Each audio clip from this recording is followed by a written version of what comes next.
asociaciones, por ejemplo, Ciudad, que es una de las que lo está llevando, también el Club de la Cultura Árabe. ¿Qué es lo que se va a abordar hoy? Hoy vamos a hacer un pequeño reconto histórico, geográfico y político de la situación en Medio Oriente, más exacto, en Asia Occidental, lo que también es conocido como Medio Oriente. Particularmente vamos a estar hablando de la región histórica de Palestina. Esta región se ubica en la parte más oriental del mar Mediterráneo. Hay rastros de civilizaciones humanas desde la época de las civilizaciones mesopotámicas, estuvieron los filisteos, los caneos. En esa misma zona también estuvieron los fenicios, y hoy se encuentra bajo un régimen que vamos a dejar bien claro el concepto de apartheid, es decir, hay un gobierno que tiene una clasificación racial de los individuos y una clasificación étnica. Las razas ya no están en la actualidad como parámetros válidos, hoy hablamos de etnias o de fenotipos, pero hay gobiernos como el gobierno israelí que viene cometiendo las mismas políticas que tuvo en su momento la Unión Sudafricana, que combatió al gran líder Mandela y lo encarceló. Hoy en día podemos encontrar un paralelismo, un resabio de esos estados coloniales de la Guerra Fría, esos estados europeos, eurocéntricos, una etnia mayoritariamente originaria de Europa, como los askenazis, que son los que comúnmente conservan el poder en el Estado sionista. De mi parte, no voy a hacer ningún otro tipo de aclaración. Lo voy a dejar con el realmente experto del tema, el doctor Miguel Iván Lucía. Bueno, muchas gracias, Adir. Largo nomás. Largo nomás. Bueno, gracias. Yo vengo estudiando el tema hace mucho porque yo veía las periódicas matanzas y barbaridades cometidas por el Estado de Israel. Y bueno, me fue sensibilizando y fue que empecé a estudiar el tema. En realidad yo más bien en mi juventud simpatizaba con el Estado de Israel, porque lo presentaban como un refugio para los perseguidos por el nazismo y una serie de cosas, pero claro, no contaban toda la historia. No contaban cómo se generó, cómo fue y qué es lo que hicieron con la población local cuando se instalaron en Palestina, que es lo que quiero hablar un poco para poder entender, porque esto que estamos viviendo en este momento es una barbaridad. Estamos viviendo un genocidio en cámara lenta. Y cuando digo genocidio, no es solo la matanza de gente, sino también, como dice la Convención de Prevención y Represión del Delito de Genocidio, es también convertir en insoportables las condiciones de vida de un pueblo, lo cual vienen haciendo hace mucho tiempo, y aparte las matanzas periódicas.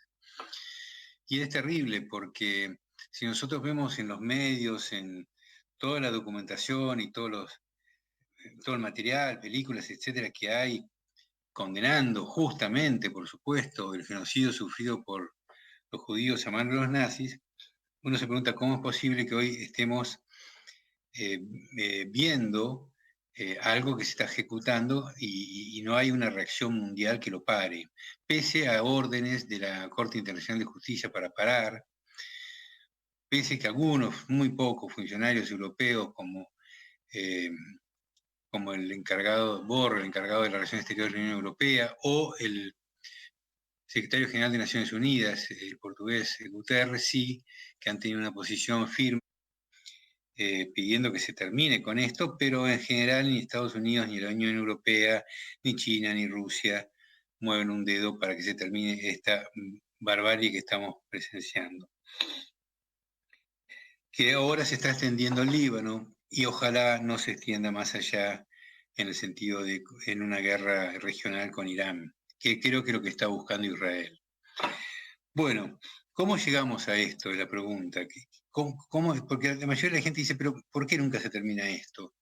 ¿Por qué viven? Y algunos piensan que es una guerra entre religiones, otra, dos pueblos que luchan por un territorio con los mismos derechos. No, no es así. Hay una lucha por el territorio, pero hay una lucha entre el pueblo que vivía originariamente ahí, fue expulsado y desplazado, y los que llegaron de la mano del Imperio Británico y dijeron, acá vamos a crear un Estado para nosotros. ¿Quiénes son estos? Los sionistas. ¿Qué es el sionismo? El sionismo es un movimiento nacionalista que surge en Europa. En la segunda mitad del siglo XIX van a surgir muchos movimientos nacionalistas entre los alemanes, los serbios, los croatas, y va a surgir lo que han llamado muchos el nacionalismo étnico, es decir, no un nacionalismo basado en el concepto de ciudadanía, como es acá en la Argentina o en Brasil o en el mismo Estados Unidos, donde forma parte de la nación el ciudadano, porque ha nacido ahí, sino es un nacionalismo basado en la idea de que existe una etnia que única, una esencia vital a lo largo del tiempo que se mantiene a lo largo del tiempo, y esta etnia es acreedora a un Estado exclusivo, o por lo menos con una minoría que no sea de esa edad insignificante, un poco importante. Y entonces este nacionalismo étnico, a cada nación, existe una nación, a cada nación un Estado. Por lo tanto, hay que expulsar o convertirlo en minoría a los que no pertenecen a esa nación. Y así surgió el sionismo entre los judíos de Europa Oriental, básicamente entre los judíos de Rusia, de Polonia, de Lituania, de Bielorrusia, de Ucrania, que eran lugares donde el judaísmo no había logrado una buena inserción e integración en la comunidad. En Europa Occidental no del todo, pero muchísimo más. Es decir, estaban increíblemente mucho más integrados en Alemania o en Austria que en Francia, y más integrados por ahí en Italia e Inglaterra. En Italia es muy pequeña la comunidad judía. Pero bueno, este nacionalismo surge entre estos judíos que, como vos hiciste referencia, son judíos askenazis. La palabra askenazi significa alemán, es una palabra en hebreo. Son distintos a los judíos sefardíes. Sefarad significa España, que eran otra rama del judaísmo, que eran los descendientes de los judíos españoles. Estos judíos askenazis van a organizarse para crear, a partir del llamamiento que hace un judío austríaco que se llama Theodor Herz, para crear, tratar de unir a todas las comunidades, a todos los judíos de las distintas etnias judías del mundo, unirlos en este Estado, en un Estado propio. Ellos eran perseguidos y masacrados periódicamente, más que todo en el Imperio Ruso y en Ucrania. Bueno, Ucrania formaba parte del Imperio Ruso.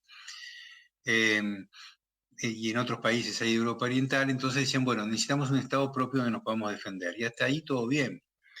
Eso es muy loable. Y a un Estado donde nosotros podamos vivir nuestra cultura, nuestra religión, no ser una minoría, no tratarnos como diferentes. Bueno, todo eso muy bien. Pero el problema es que en el mundo las tierras habitadas no están vacías, y mucho menos estaba Palestina. Salvo, es decir, estaría vacía la Antártida, pero no es habitable. Entonces, en los congresos que dijeron, dije, bueno, ¿a dónde vamos? Y vamos a Palestina. ¿Por qué? Y entonces invocaron el relato bíblico de la tierra prometida. Y acá es una cosa que viene muy importante para entender todo esto, que es un nacionalismo que se crea a partir de la religión. Al revés por ahí el nacionalismo francés, que busca distanciarse de la religión, separar la religión del Estado, el nacionalismo judío, o sea, el sionismo, dice, no, nosotros somos así porque somos el pueblo elegido, porque así surge la Biblia. Entonces toman el relato bíblico de Abraham, Isaac, José, Moisés, David, todo eso como un relato histórico, no como una mitología, como puede ser la de los griegos, la Ilíada, que yo, sino como un relato histórico, aunque no esté comprobado arqueológicamente la existencia de esas personas. Entonces, por lo tanto, Bram nos prometió esta tierra y tenemos derecho a esta tierra. Y ahí es que juntan fondos y comienzan a comprar tierras a propietarios ausentistas de Palestina, que vivían por ahí en Beirut, en Damasco, en Estambul. Les compran tierras y comienzan a fundar colonias. Esas colonias financiadas en gran parte por los Rothschild, una familia de banqueros muy importante, ¿no? Entonces, cuando ellos llegan, estamos hablando en la época del Imperio Otomano todavía, porque Palestina desde 1517 a 1917 estuvo bajo el dominio otomano, o sea, turco, llamémoslo así. Y entonces llegan con un título de propiedad, con la policía otomana, y desalojan a los campesinos que ahí vivían, trabajando la tierra, y que le pagaban un alquiler, una renta a los propietarios. Y entonces comienzan los primeros enfrentamientos. ¿Por qué? Porque estos campesinos decían, no, yo vivo de esto, me están sacando, yo tengo derecho, o sea, se sentían poseedores de la tierra. Entonces comienzan los primeros enfrentamientos y los judíos comienzan a crear sus propias milicias armadas para defenderse de las represalias de los campesinos expulsados. Y es así como van formándose estas milicias armadas que van a ser muy importantes pues, en el año 48. La cuestión es que en el año 1917, Gran Bretaña, que anda buscando aliados porque todavía no se define la Primera Guerra Mundial en su lucha contra Alemania, busca una alianza política con el movimiento sionista, considerando que podían tener lazos importantes más que todo en Estados Unidos, y entonces emite una declaración que se llama la Declaración Balfour, por la cual promete un hogar, no un Estado, un hogar nacional para el pueblo judío en Palestina, pese a que era parte del Imperio Otomano, o sea, prometió una tierra de otro Estado, así se manejaban los ingleses. En esta famosa declaración Balfour de noviembre de 1917. Bueno, la cuestión es que en diciembre de ese año, Inglaterra ingresa en Palestina, en su guerra contra el Imperio Otomano, en que tuvo el apoyo nada más y nada menos que los árabes de la península arábiga, y entonces ingresa en Palestina. Y después de ganar la guerra de los aliados contra Alemania y Austria y el Imperio Otomano, se hace la conferencia de Versalles y ahí logra Inglaterra hacer aprobar la idea de que ellos tenían un mandato sobre Palestina, que ellos podían, se instaló la idea de que los pueblos del Imperio Otomano no eran maduros para el autogobierno, que no se podían autogobernar, una idea absolutamente colonialista, ¿no? La idea de que nosotros somos superiores, pese a que se vienen matando en guerra, y ellos entonces tienen que estar administrados por nosotros, como si fueran menores con un tutor. Entonces se crean los mandatos. Francia recibe como mandato a Siria y el Líbano, e Inglaterra se recibe a Palestina, Irak, Kuwait, Egipto y Jordania, que inmediatamente queda en el Emirato de Transjordania. La cuestión es que Palestina va a quedar en manos de Inglaterra durante 31 años, desde el año 1917 hasta el año 48.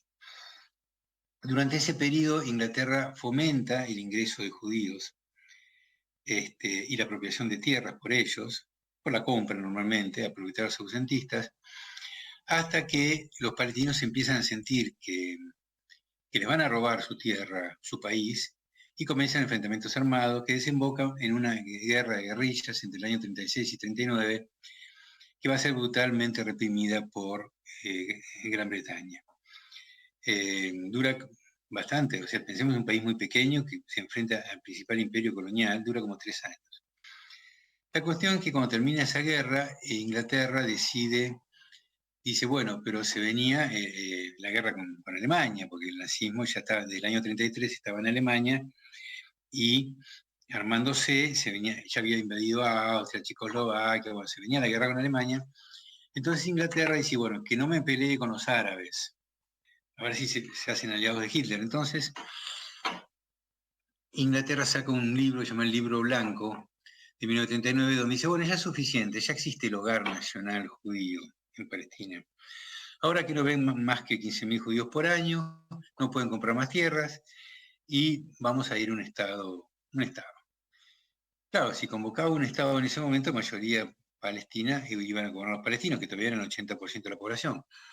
Entonces, los judíos sionistas se forman un grupo extremista, terrorista, que se llama el Irgun, dos grupos, el Irgun y otro que se llamaba el Legio, más conocido como Banda Stern, que comienzan a hacer atentados contra los ingleses, matar al embajador inglés en Egipto, en fin, atentados terroristas. La cuestión es que pasa la Segunda Guerra y cuando termina la guerra se intensifica todo esto y estos grupos hacen atentados contra Inglaterra y también contra los palestinos y se genera un gran enfrentamiento. Entonces, Inglaterra, de acuerdo al mandato recibido por la Sociedad de las Naciones, porque el Congreso de Versalles había creado la Sociedad de las Naciones, que fue la que aprobó el mandato británico de Palestina, estableciendo, entre otras cosas, que los judíos que iban a ir a Palestina adquirían la ciudadanía palestina, Citizenship Palestine. Entonces, Inglaterra, en vez de convocar elecciones y darles la posibilidad de que se autogobiernen, para no perjudicar a sus aliados, que en ese momento ya eran el 30% de la población, 32%, porque iban a perder las elecciones, decide decirle a Naciones Unidas, resuelvan ustedes este problema. Naciones Unidas en el año 47, totalmente manejada por los países occidentales, Europa y Estados Unidos, obviamente. Muy pocos países no occidentales. La India acababa de conseguir la independencia, eran muy pocos los países, no se había producido la descolonización de África, ni de Asia, es algo muy poco, apenas la India, Pakistán. Y entonces estas Naciones Unidas, controladas por los países occidentales, presentan un plan de partición, partir Palestina en un Estado judío y un Estado árabe, otorgándole, quiero aclarar que proponían, porque no lo resolvieron, pero no pudieron resolver, proponían darle a los judíos el 55% del territorio, cuando eran, o 54 creo, cuando eran la minoría y recién llegados, ¿no? Y a los palestinos, que eran la mayoría, que eran 2/3 de la población, le daban el 44% del territorio y creaban Jerusalén como la ciudad con monumentos religiosos de las 3 religiones monoteístas, una ciudad aparte con un alcalde elegido por sus habitantes que dependía directamente de Naciones Unidas. Es decir, una ciudad autónoma, ni árabe, ni judía, ni nada. Porque ahí en Jerusalén, yo tengo ahí un mapa, no sé si lo puedo presentar, no soy muy ducho por ahí estas cosas, pero bueno, en Jerusalén está el Muro de los Lamentos, que es un monumento religioso del judaísmo, está el Monte de los Olivos y la Iglesia de la Natividad de Jesús, el Gólgota, y está la Explanada de las Mezquitas con el Domo y la Mezquita de Omar. O sea, Jerusalén, que los árabes llaman Al-Quds, es la tercera ciudad más importante después de la Meca y Medina para el Islam, la tercera ciudad. Entonces, bueno, Naciones Unidas aprueba este plan de partición, pero en realidad Naciones Unidas no tiene facultades para darle la tierra de un pueblo a otro, de un estado a otro estado, ni de un pueblo a otro pueblo, no tiene facultades. Pero ellos lo toman como que sí. O sea, todos interpretan que Naciones Unidas entendía o podía hacerlo.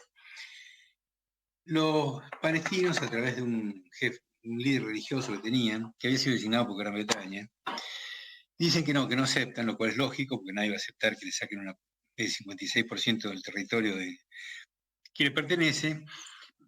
Y los sionistas dicen, sí, nosotros aceptamos, pero no aceptan, porque se largan a conquistar por la fuerza de las armas con estos grupos armados que se habían formado, tanto el Irgun Stern como la Haganah, que era la que se había surgido que conté al principio, con el enfrentamiento de las colonias agrícolas, se largan a tratar de conquistar toda Palestina. Es decir, entonces comienzan a entrar en los pueblos, en las aldeas, sembrar el terror, en ciudades como Haifa, que es el puerto más importante en el norte de Israel. Ahí incluso hay relatos que tiraban toneles llenos de querosén, prendido fuego en los barrios para producir la estampida, y ingresaron en una aldea cerca de Jerusalén, la aldea de Deir Yassin, que es de 1.500 habitantes, y mataron a algunos dicen 150, otros 250, y generaron con todo esto un miedo, pánico y una estampida. Entonces, al denunciar esto por la radio, las radios árabes, la gente empezó a huir, o sea, los residentes de toda esa población empezaron a huir. Estoy hablando de un proceso que inicia en diciembre del 47 y se va extendiendo. Esta toma de Deir Yassin es en abril del 48. Y entonces Naciones Unidas convoca una reunión para ver qué se hace. O sea, el plan de partición de Naciones Unidas, supongamos que podemos considerar que era una resolución y no una simple recomendación, tenía que aplicarlo el Consejo de Seguridad, que nunca movió un dedo para aplicarlo. Entonces, convocaron una reunión por lo cual iban a crear un fideicomiso, o sea, con Palestina. Entonces, las organizaciones judías sionistas se apuran el 14 de mayo del 48 y proclaman el Estado de Israel.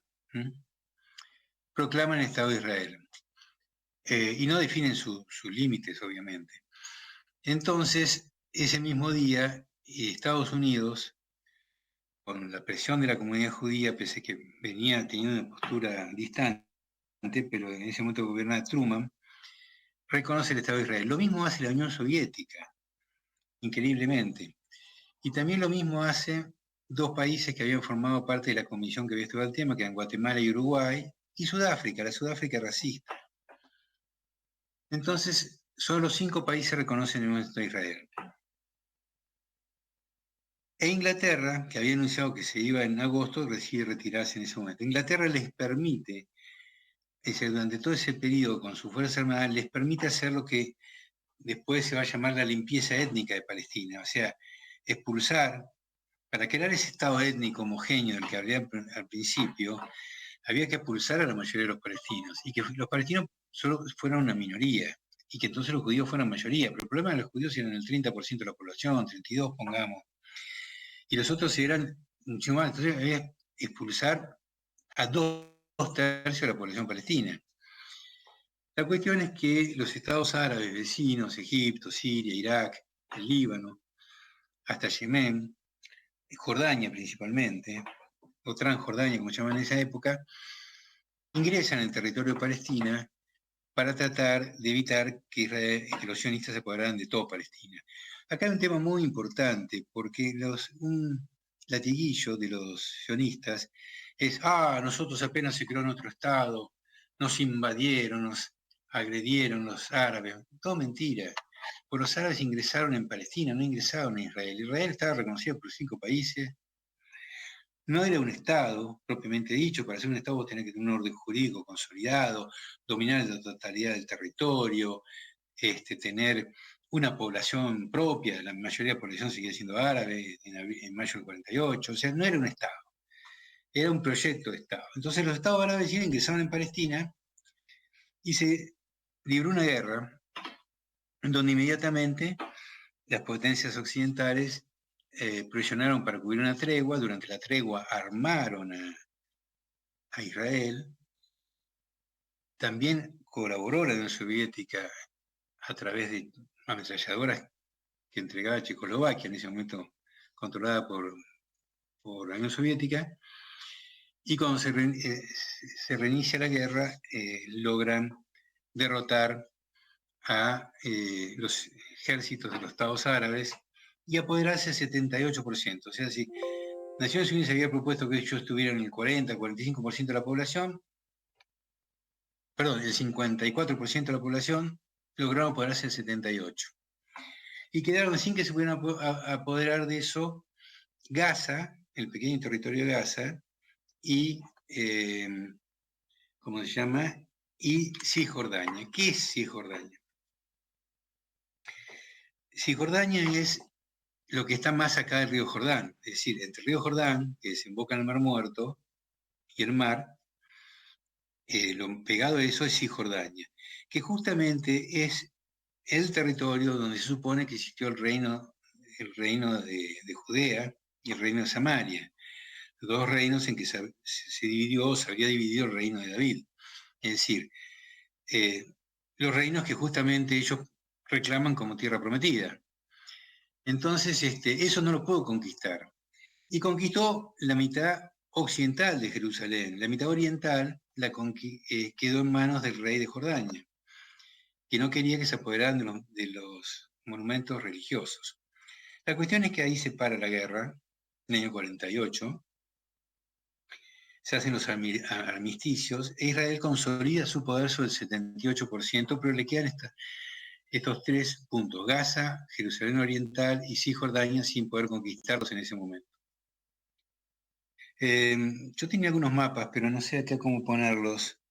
No sé si vos también tenías unos mapas, Zair, que por ahí sería bueno. Sí, doctor. ¿Qué mapa que decía usted? Yo se lo coloco en la pantalla. Vos tenés un mapa, hay un mapa en el PowerPoint donde está en 3 colores. Lo que proponía, a ver si lo puedes poner. Sí. Ahí. Denme un segundo. Yo para hacer un poco, descansar un poquito los oídos y... Perfecto. Si no van a alcanzar de escucharme.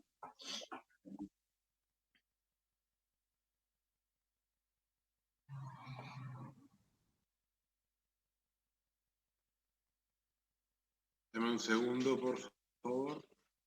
A ver si yo puedo presentar ahí. Mira. Bien. Acá está. Ahí encontré. Ahí está. ¿Lo ven? Reproducirlo y solucionarlo. Ahí abrí un mapa, no sé si ustedes lo pueden ver. A ver. ¿El que yo abrí lo ven? No, me parece que no. Por el momento vemos la pantalla roja, doctor. Bueno. No me corte, voy a intentar poder seguir compartiendo. Voy a ver si logro compartir el mapa. Bueno, yo sigo entonces, sí. para no cortar tanto. La cuestión que a partir de ese momento Israel logra consolidar su dominio, ha expulsado a 750.000 más o menos palestinos. Naciones Unidas dicta una resolución, la 194 del año 48, la dicta el 11 de diciembre del 48 y dice que, bueno, que los palestinos que han huido de sus viviendas, de sus casas, tienen derecho a retornar. Entonces es lo que se llama el derecho al retorno.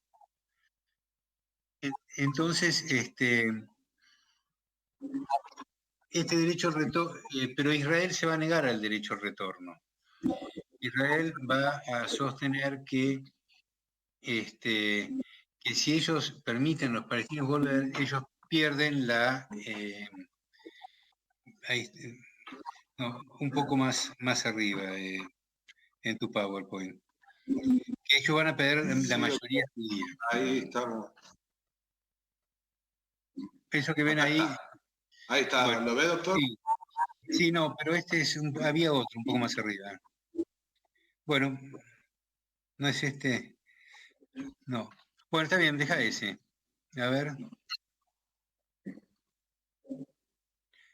Bueno, este es el plan de la partición. Este es el plan de partición. Pero ahí lo que no... A ver, me parece que había otro, pero bueno.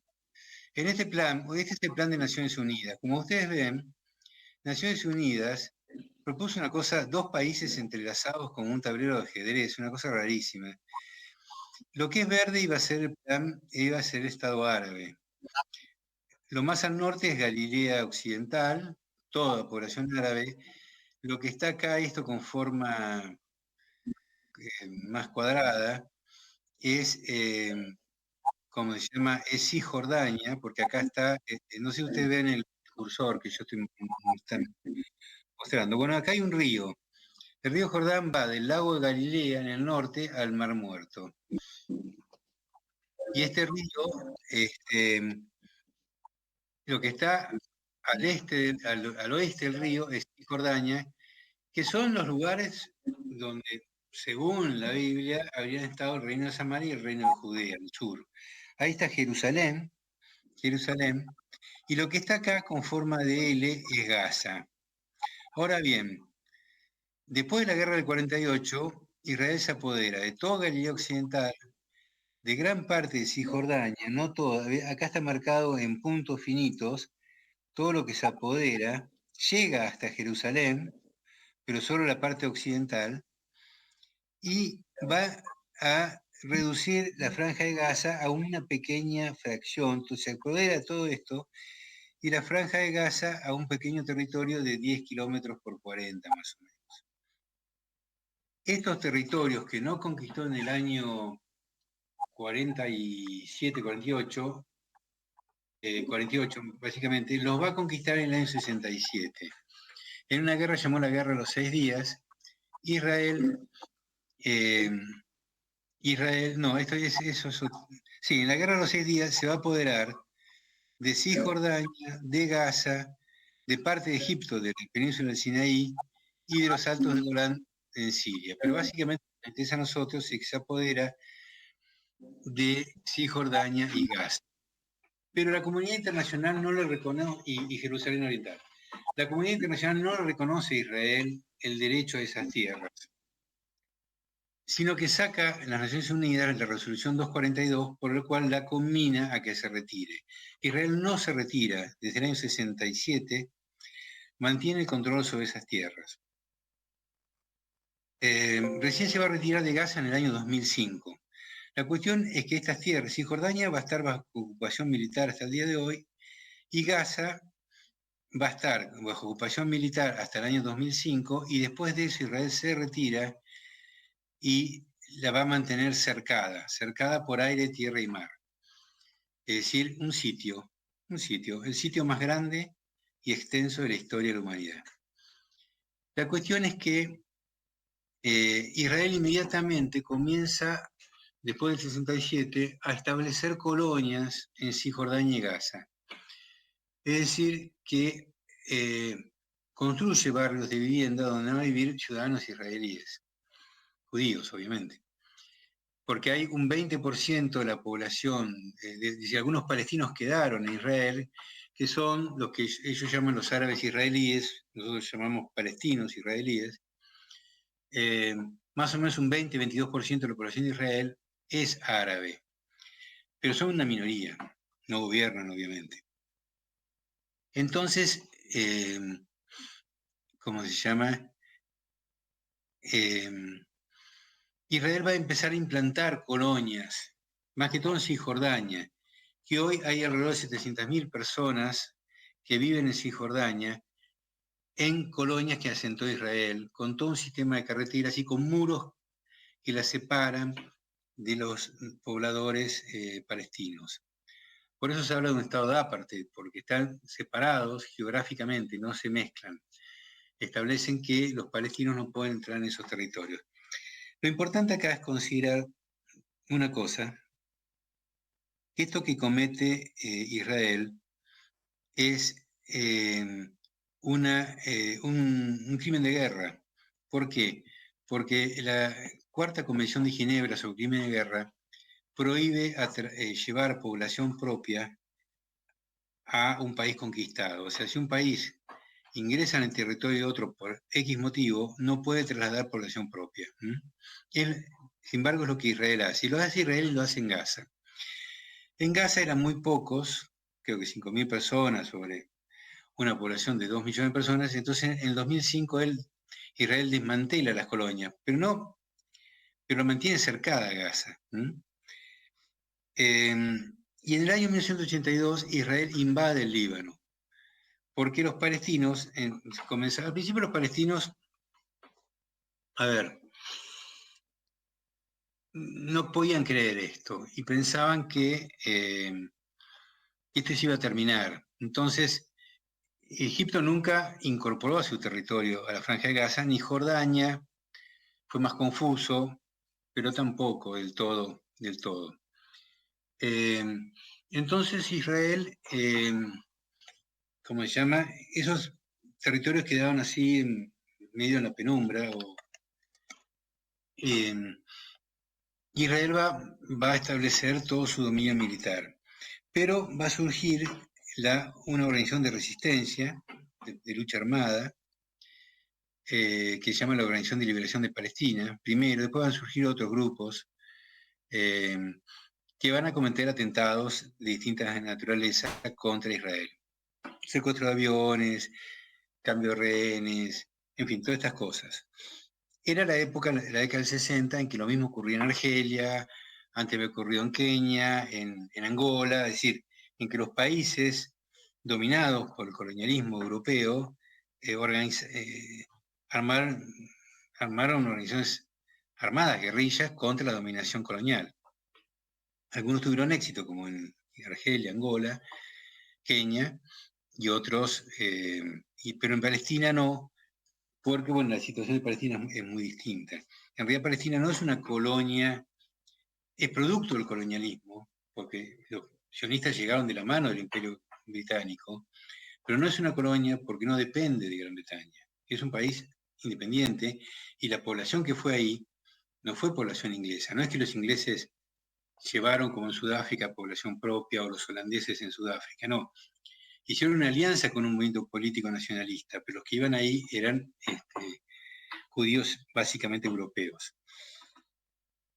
Entonces,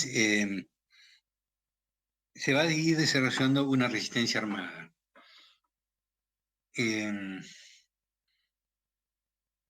Finalmente, bueno, en el año 73 se desata otra guerra, la llamada Guerra de Yom Kippur, que termina en un empate. Y después de esta guerra, Egipto, que era el líder de los pueblos árabes, aparte proclamaba el nacionalismo árabe, intentó unificarse con Siria, qué sé yo. Egipto, después de la muerte de Gamal Abdel Nasser, Egipto termina haciendo las paces con Israel para que le devuelvan la península de Sinaí y no hacer más guerra con Israel. Y quedan abandonados a su suerte los palestinos.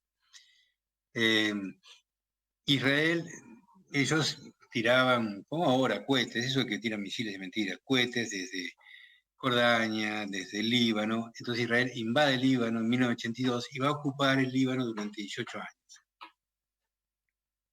¿Qué es lo que va a pasar? En la Franja de Gaza van a surgir dos agrupaciones guerrilleras, pero ya más tardías, no los 60 sino los 80, pero de un carácter distinto, porque si en los 60 surgieron agrupaciones nacionalistas, laicas, ahora van a surgir, después de la revolución iraní, que es en 1979, agrupaciones básicamente islamistas, o sea, que se proclaman islámicas y que se proponen crear un Estado islámico. Y en Gaza va a aparecer Hamas y la Yihad Islámica, y en el Líbano va a aparecer un grupo conocido como Hezbollah, que significa el Partido de Alá, que va a llevar toda la resistencia a la invasión israelí hasta lograr que en el año 2000 Israel se retire. En realidad es el primer ejército, o milicia, podemos decir, que logra derrotar a Israel. Y por supuesto calificados por todo Occidente como terroristas, porque en realidad lo que hicieron fue poner bombas, atentados suicidas, todo eso contra las Fuerzas Armadas de Israel. Bueno, la cuestión es que en el año 92-93 hay un intento, hay toda una presión internacional para llegar a un acuerdo de paz. Se reúnen en Oslo primero, en Madrid, en Oslo, y al final, en 1988, la OLP en un congreso en Argel dice que está dispuesta a reconocer el Estado de Israel y que se reconozca un Estado palestino. ¿Dónde? En Cisjordania y Gaza. La cuestión es que en 1993 se firman los acuerdos de Oslo. El acuerdo de Oslo no fue un acuerdo de paz. Fue un acuerdo para firmar un acuerdo. O sea que en realidad los acuerdos de Oslo, por un lado, los palestinos reconocieron el Estado de Israel y Israel no reconoció Palestina. Reconoció una cosa que se llama la Autoridad Nacional Palestina, que lo único que sirve para hacer diplomacia. Israel es la que recoge los impuestos, le da unos pesos y la Autoridad Nacional Palestina se encarga de reprimir a los palestinos que cometan atentados contra Israel. Tiene embajadas y bueno, pero no es un Estado. Israel no la reconoce como Estado. Sí la van a reconocer muchos otros países, entre ellos la Argentina en 2012, pero no, y mucho, hoy cerca de 140 países del mundo reconocen el Estado palestino, pero no Israel, no Estados Unidos, no la mayoría de Europa. Entonces, estos preacuerdos de paz, pues no se lo puede llamar propiamente un acuerdo de paz, acá dice que esto va a terminar en 13 minutos, voy a tratar de ser más breve. A Rabin, el primer ministro de Israel, lo matan, no lo matan los palestinos, lo matan de un tiro un extremista judío, sionista, israelí, por haber conseguido demasiado a los palestinos. Entonces convocan elecciones y ¿a quién eligen los israelíes? Al partido del señor Netanyahu, que era el que se oponía a los acuerdos de paz. Ahí se corta para siempre la posibilidad de acuerdo de paz y se van a incrementar, digamos, los enfrentamientos, se va a producir, bueno, en los años 80 se va a producir la primera intifada, que fue una celebración de los jóvenes, hasta niños, que le tiraban piedras al ejército de Israel. Y después ya en el 2000, Israel, en un determinado momento, provocan a los palestinos, ingresando al primer ministro de Israel, Ariel Sharon, que era un criminal de guerra, ingresa en la explanada de las mezquitas en Jerusalén con 200 guardaespaldas, una provocación, porque ingresa en un sitio religioso, y se desata la segunda intifada. Bueno, a partir de ahí, lo único que hay es guerra, guerra y guerra, o más que guerra, no es guerra, es enfrentamientos. Una guerra es entre dos ejércitos, y acá es un ejército contra la población civil y contra organizaciones guerrilleras clandestinas.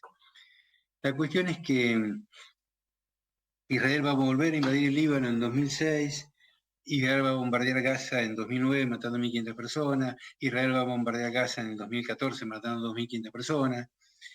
En el año 18, después de 70 años, los jóvenes palestinos de Gaza van a hacer la marcha al retorno para intentar volver a ingresar en su país, en el país de sus padres y abuelos, y son masacrados. Y finalmente, en el año 2024, después de una provocación de Israel, que también vuelven a ingresar en la explanada de las mezquitas, son provocaciones, porque en realidad Israel está buscando el enfrentamiento total. Bueno, Hamas comete este atentado en territorio de Israel, que no está muy bien claro los hechos, pero sí que evidentemente ingresaron, hubo una masacre, se llevaron rehenes para tratar de forzar un cambio de prisioneros. Bueno, y después de eso el resto es historia conocida. Israel comienza una represalia, llamémosle así, que es mucho más que una represalia, es un castigo colectivo. Los castigos colectivos son un crimen de guerra prohibido por el artículo 33 de la Convención de Ginebra sobre crímenes de guerra. Y bueno, como todos sabemos, han matado más de 40.000 personas, montones de otras que quizás están debajo de los escombros, destruido escuelas, hospitales, más de 90.000 heridos, destruido casas, viviendas, edificios, convertido las condiciones de vida de la gente en insufribles, bueno, todo lo que cualquier...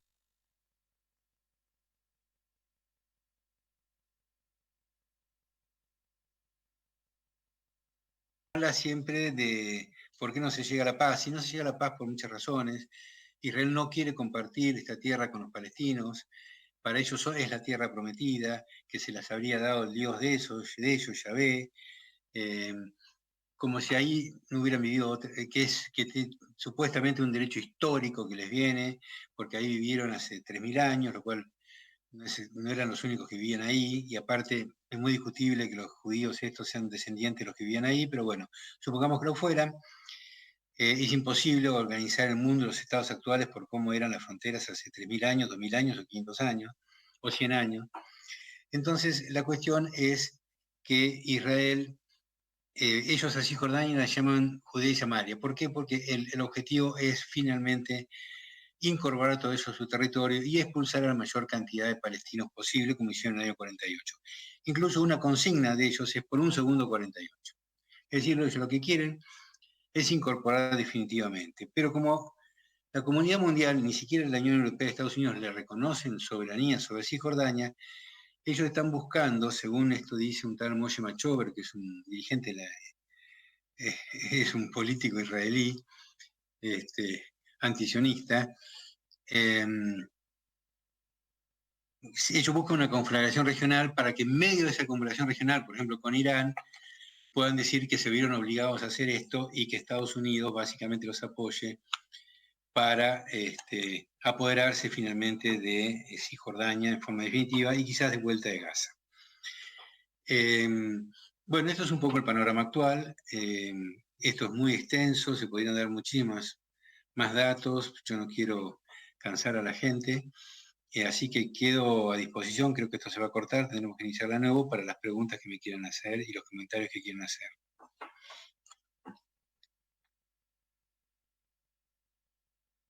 Bueno, la verdad que para nosotros, como un grupo más de amigos y entusiastas de la geopolítica que una organización en sí mismo, como Micael, yo, Sahir, es un honor tener a un experto en la materia como usted. Y por más que se corte la comunicación, la volvemos a iniciar e inmediatamente hacemos una nueva llamada con la misma señal que le pasé recién. Estamos abiertos a cualquier tipo de preguntas, planteos. Si se corta la respuesta mía o la del doctor, la iniciamos de vuelta, no hay ningún problema.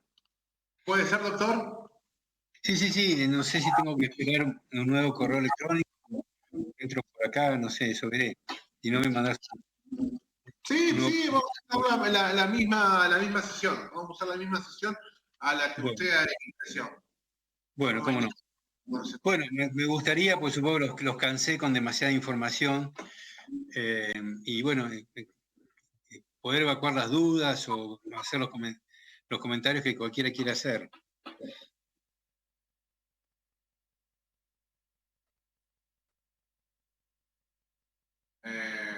Algo que no se entendió, algo que se quiera preguntar en específico.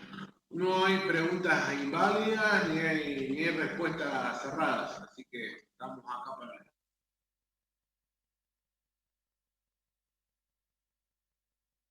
Bueno, yo... Todo este conflicto que escaló durante el siglo pasado, uno de los movimientos principales razones por las cuales se dio la migración de la zona de Siria, Líbano, Palestina hacia Argentina. ¿Escuchó la pregunta, doctor, o no llega bien el micrófono? No entendí bien. Bien, la pregunta acá, compañero, es la siguiente.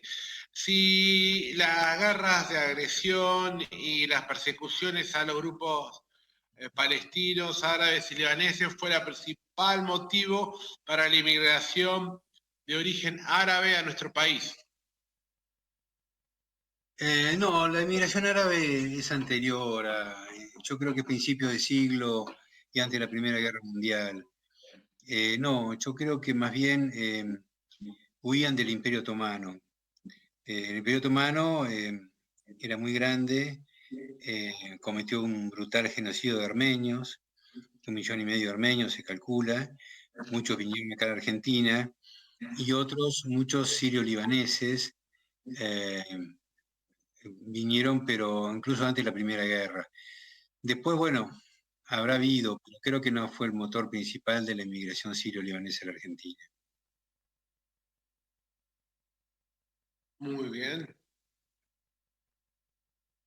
Sí, yo quería preguntar, digamos, pese a todas las masacres, las invasiones que sufrió, digamos, por los palestinos, que ha tenido algún aliado o cuál sería el apoyo que ha tenido a nivel ideológico, político o de resistencia que hasta el día de hoy se enfrenta como tal, ¿no? Siendo que hay una gran hegemonía que controla, maneja y da vuelta como quiere a su suerte, ¿no? ¿Se escuchó la pregunta, doctor? ¿Cómo se ha sostenido Palestina y si actualmente hay algún grupo aliado,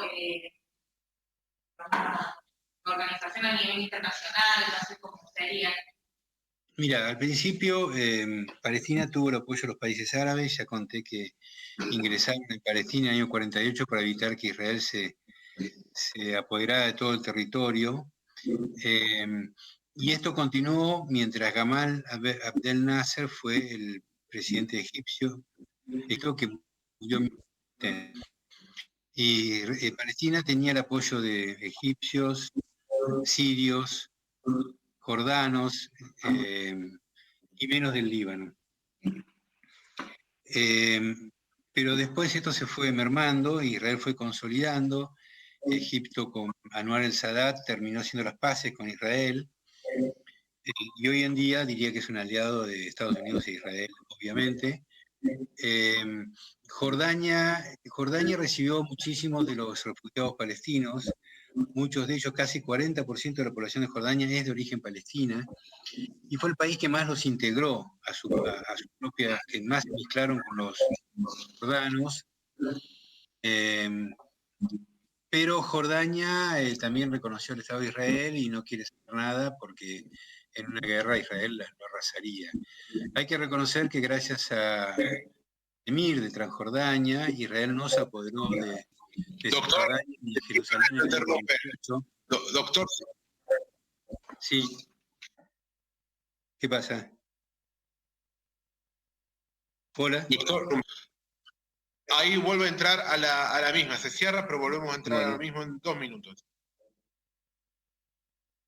La doctrina Sansón de que si perdemos se pongan a todos. Bien. Mica, ¿me escuchás ahí?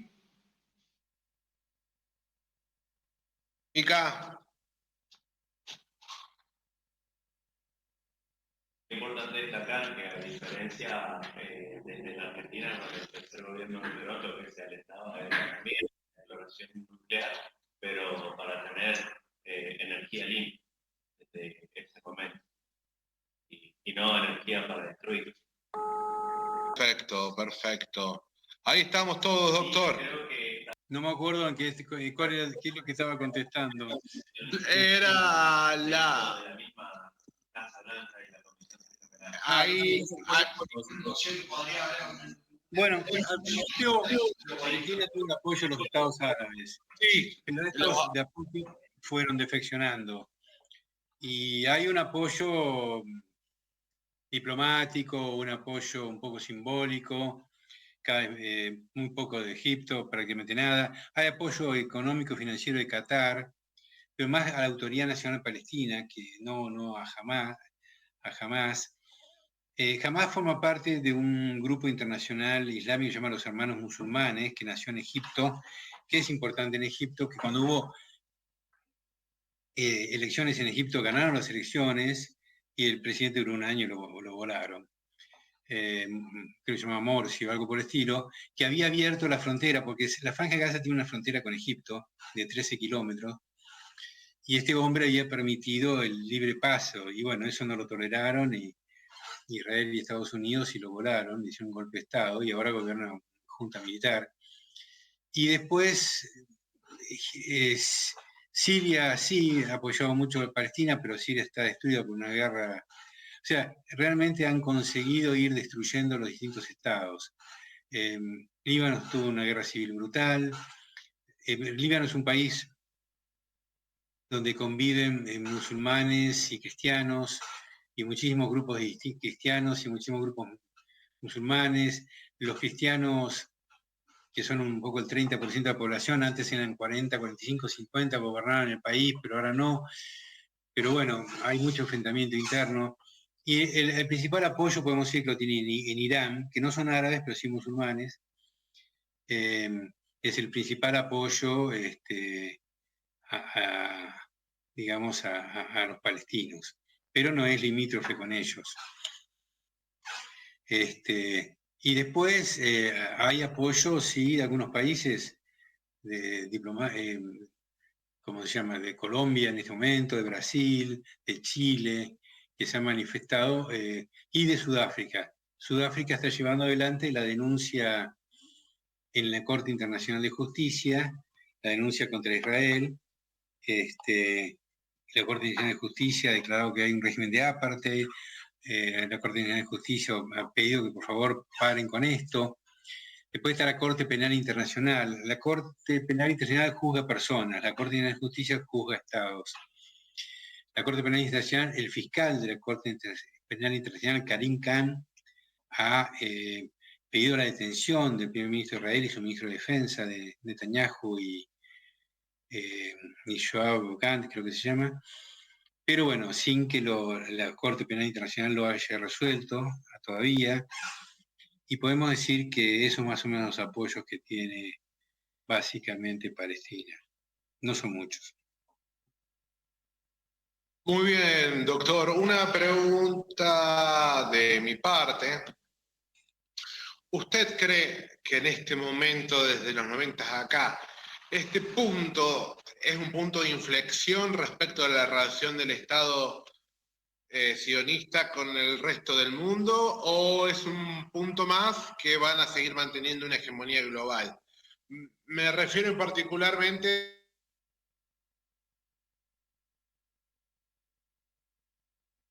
a la caída del falso discurso. Bueno, yo creo que sí, creo que se ha avanzado mucho en el desmentir el relato. Israel supo construir un relato muy inteligente y propagarlo mundialmente y convencer a gran parte incluso de la izquierda mundial, la izquierda europea, el propio Sartre apoyaba a Israel. Sartre apoyaba a los rebeldes argelinos, pero no a los palestinos, increíble.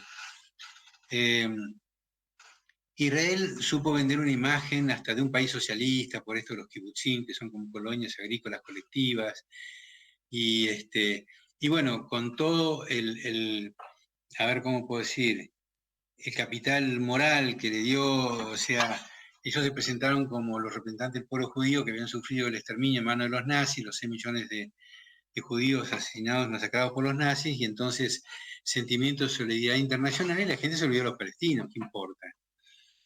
Entonces, Israel supo construir y después inventó un relato falso. Primero, a la guerra del 48 la llaman la guerra de la independencia, como si hubiera sido una guerra contra Gran Bretaña, que ellos hubieran sido una colonia, como podía ser Argentina, Perú, México, y se hubieran independizado de los ingleses. Mentira. Israel no era una colonia, la colonia era Palestina, y ellos fueron de la mano de los ingleses, pero la llaman la guerra de la independencia. Pues hablaron siempre de que los árabes se habían ido porque ellos querían. Mentira. A partir de los 80, 90 empezó a surgir, o sea, primero fue anunciado siempre que no era de verdad por periodistas, historiadores, ensayistas árabes. Y en Occidente pocos. Sí, algunas excepciones muy notables como el inglés Arnold Toynbee y como Hannah Arendt y alguno más.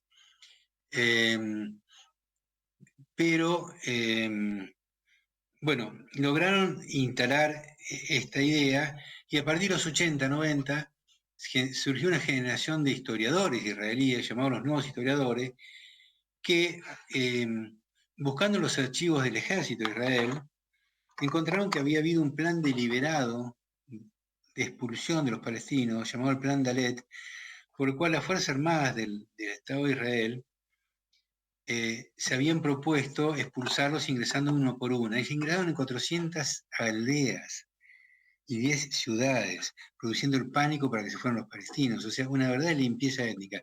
Pero el concepto de limpieza étnica no existía. Va a existir a partir de la guerra en Yugoslavia, a partir de los 90. Y un gran historiador israelí, llamado Ilan Pappe, que tuve el honor de conocer, publicó un libro en el año 2005 que se llama La limpieza étnica palestina, documentando, pero con detalle, esta política de limpieza étnica, que es una forma de genocidio, porque torna a la gente que se ve obligada a huir insoportables sus condiciones de vida. La cuestión es que, ¿cómo se llama? Bueno, ya perdí un poco el hilo. Es decir, guerra de independencia, que se fueron porque quisieron, y que Israel había sido invadida como una víctima por los estados vecinos, bueno, todo eso se fue cayendo. Y hoy hay más conciencia mundial de la limpieza étnica, del origen del problema, todo, pero esto no significa que se va a alterar en el corto plazo la relación de fuerza y el panorama, porque Israel tiene el apoyo de Estados Unidos.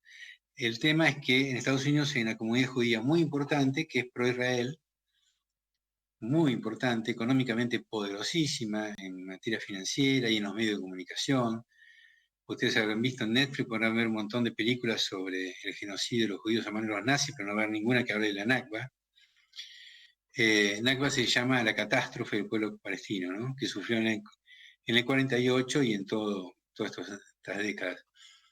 Y entonces ellos tienen un gran poder de comunicación, manejan Hollywood, muchos diarios, y poder financiero, y hacen fuerza en la alianza entre Israel y Estados Unidos y también de Europa.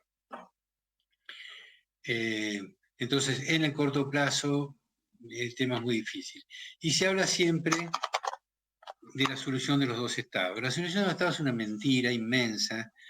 Los dos estados es lo que proponen los europeos y proponen por ahí el presidente de Estados Unidos, que sabe que no se va a cumplir nunca, que es un estado palestino en el 22% del territorio. Ya ahí empezamos con la injusticia.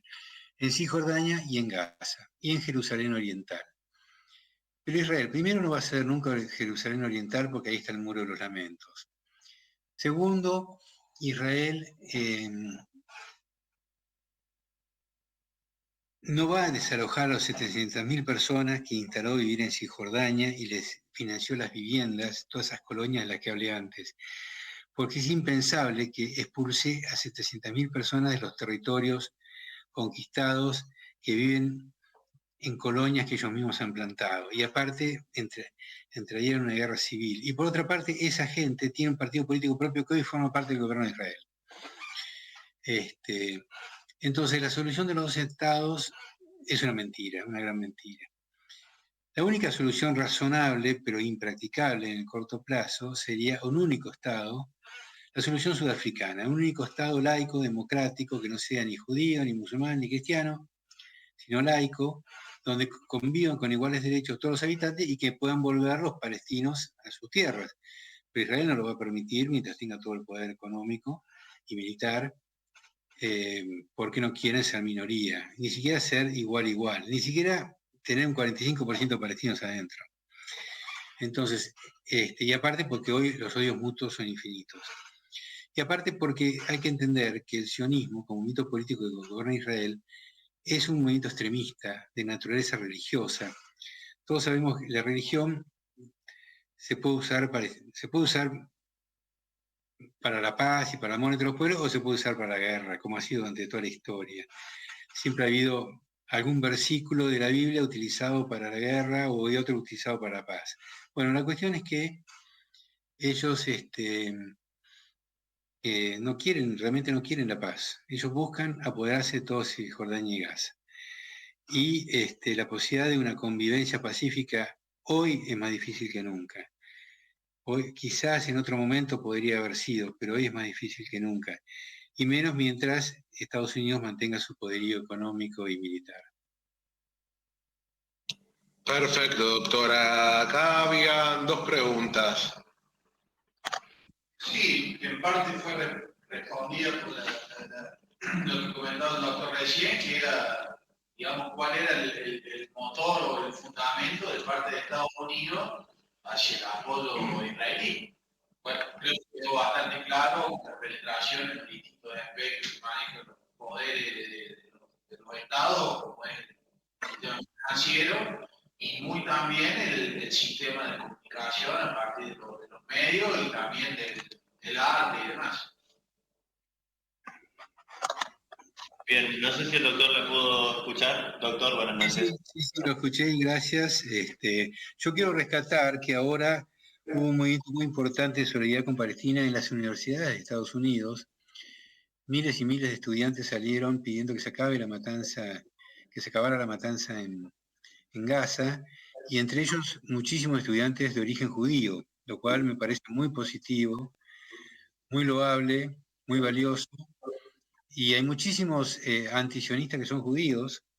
Existen grupos como Judíos por la Paz, Jewish Voice for Peace, existe un grupo llamado Red Judía Antisionista Internacional, IJAN, International Jewish Anti-Zionist Network. Es decir, que hay muchos judíos que están en contra del sionismo, ¿no? Este no es un problema de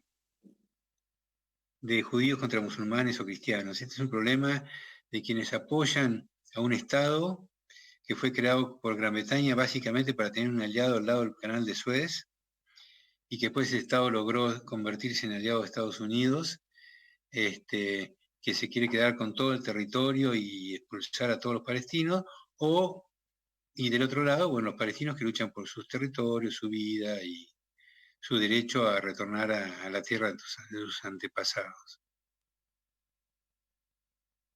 Perfecto, doctor.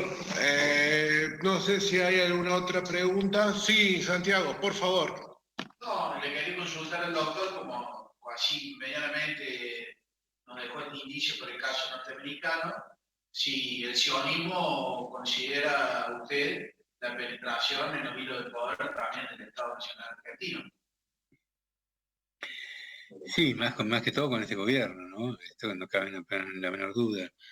El sionismo, acá hay una entidad llamada DAIA, Delegación de Asociaciones Israelitas Argentinas, que funciona como una embajada paralela, dice lo que la embajada de Israel no puede decir, y vive haciendo denuncias contra las personas que critican al Estado de Israel o el sionismo, más que todo los que lo asocian con el nazismo, ¿no?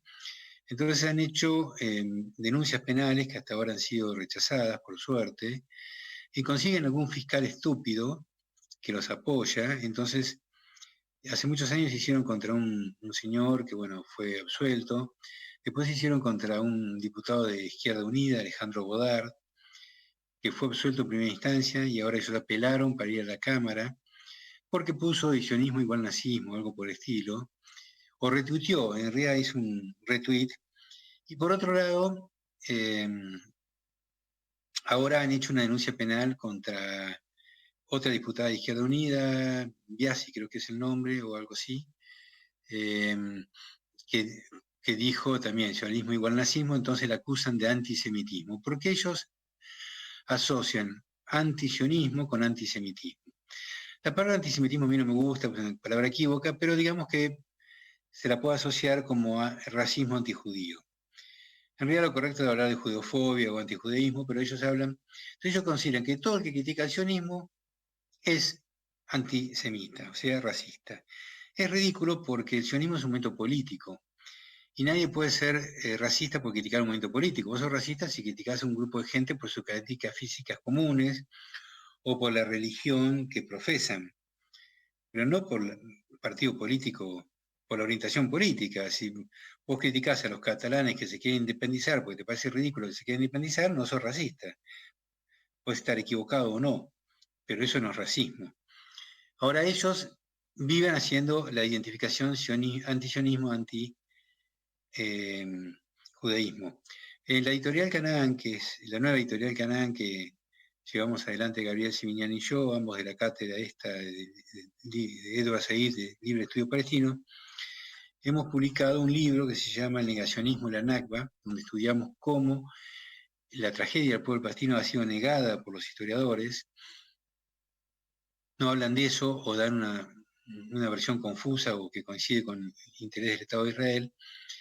Y también hacemos una crítica porque el sionismo ha hecho una definición de antisemitismo y recorre el mundo tratando que todo el mundo adhiera. Y el gobierno de Alberto Fernández se adhirió a esa definición de la IRA. IRA significa International Holocaust Remembrance Association, o sea, Asociación Internacional de Recuerdo del Holocausto, el gobierno de Alberto Fernández adhirió, y entonces contiene una definición de antisemitismo donde si vos decís que ellos manejan los medios de comunicación, sos antisemita, si decís que, en fin, un montón de críticas a Israel pasarían a ser antisemitas, o sea, racistas. Y también adhirió a la Universidad de Buenos Aires, algunos gobiernos provinciales, municipios. Ellos, entonces a todos les trabajan la culpa, todos tienen miedo a criticar a Israel porque si no me van a decir antisemita.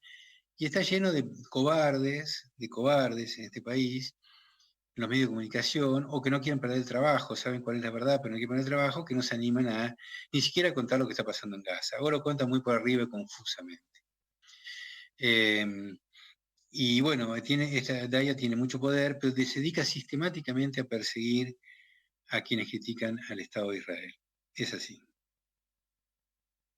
Bueno, doctor, la verdad que ha sido más que esclarecedor. Nosotros acá, desde Villa Mercedes, San Luis, le agradecemos su presencia. No va a ser la última vez de que vamos a estar reunidos. Esperemos que la próxima, tanto usted como Gabriel puedan venir físicamente a nuestra provincia y en particular a nuestra ciudad. Desde ya, muchísimas gracias y le estamos mandando un gran abrazo. Bueno, muchas gracias. He estado en San Luis varias veces. Me gusta mucho. He pasado por Villa Mercedes muy rápido porque he ido más que todo, como todo el mundo, a Merlo o al Trapiche o a otros lugares muy lindos que he tenido lindas vacaciones, así que les mando un gran saludo. Y te quiero decir que ese PowerPoint que me pasaste tiene mucha información valiosa, no lo pude leer con detalle todo, pero me pareció muy valioso lo que vi. Y principalmente es muy importante ver los mapas, ¿no? Los mapas para ubicarse, porque mucha gente se confunde. Cuando uno habla de Cisjordania y nadie sabe dónde está, se convierte en algo confuso. Pero si vos lo ves físicamente o ves dónde está Gaza, bla, bla, ya las cosas quedan mejor grabadas en la memoria. Bueno, les mando un abrazo a todos y muchas gracias por este espacio.